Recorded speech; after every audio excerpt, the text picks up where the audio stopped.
Yes, hello mga kasuki. For today's mga kasuki, pag-uusapan naman natin for today, sa mga gustong mag-start ng negosyo, anong mga dapat i-prioritize, ano nga dapat ang unahin bago sumubok sa pagdinegosyo o bago sumubok sa pagsasari-sari store. Ano mga dapat ang i-priority natin mga kasuki? Syempre, kailangan natin na may ipa-priority bago tayo mag-start mga kasuki. Number 1 mga kasuki, yung pwesto.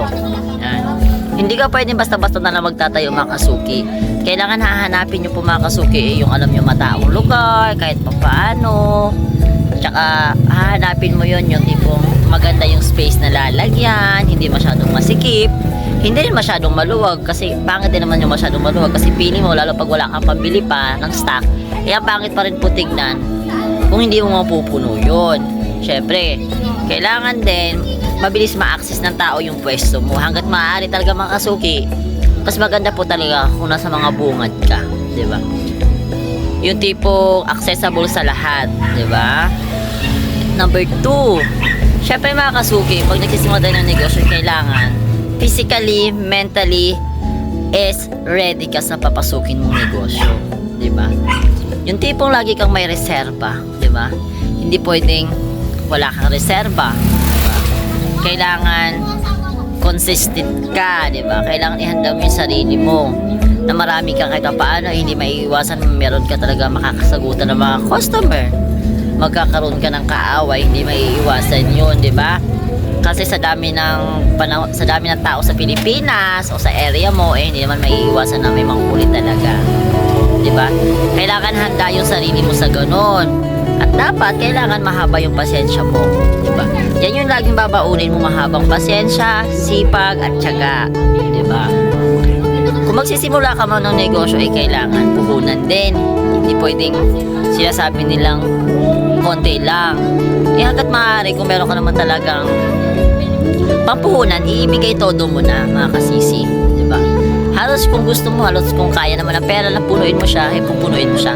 Kasi maganda kasi sa mata, mga kasisi o mga kasuki, yung maaliwala sa mata, yung tipong ang pili nila kompletong-kompleto ka, di ba? Deep inside, sa loob mo pala, pag tinignan na, marami pa palang kulang. At isa pa nga mga kasuki, bago kayo magsimula ng negosyo, pag-isipan nyo muna, di ba? Huwag muna kayo bara-bara. At isa pa mga kasuki, bago kayo magsimula ng sari-sari store o kahit anong negosyo, matuto kayo mag-canvas muna mga kasuki sa stock na bibili. Kasi alam nyo mga kasuki, yun kasi yung karamihan na nagkakamali tayo. Yung tipong pag may pera na tayo, ibili na tayo nabili ng mga item na paninda, di ba? Hindi natin alam, napapamahal na pala tayo masyado sa mga pinagbibili natin. Kaya huwag kayo masyado magmadali magtayo ng negosyo, di ba? Huwag kayong magmadali mamili ng mga item na papaninda. Kasi guys, doon ako nagkamali din sa una, di ba? Yung una ko rin pinamuhuna na 60,000 ay hindi ko rin masyadong nakita sa tindahan ko kasi mali din yung diskarte ko, di ba?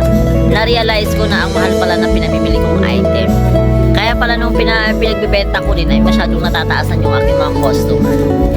Kasi ang taas din kasi ng nabilhan ko. Kasi nung time na nagtayo din kasi ako ng negosyo mga kasuki, bili lang din ako ng bili.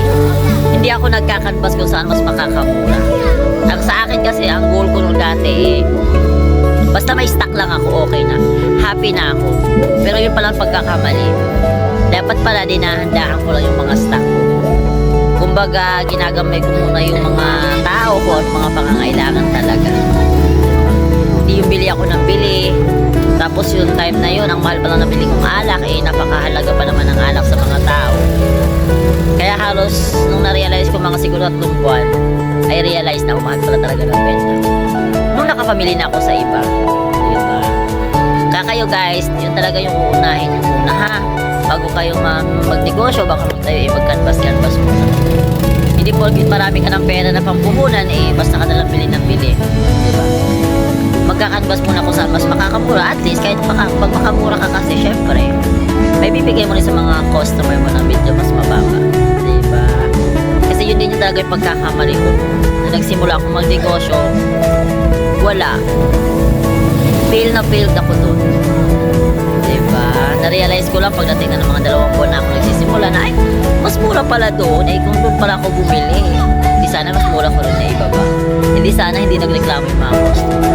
Ayan mga kasuki, sana may natutunan kayo at ma-inspire ko kayo Please follow, like, and share mga kasuki. I love you all.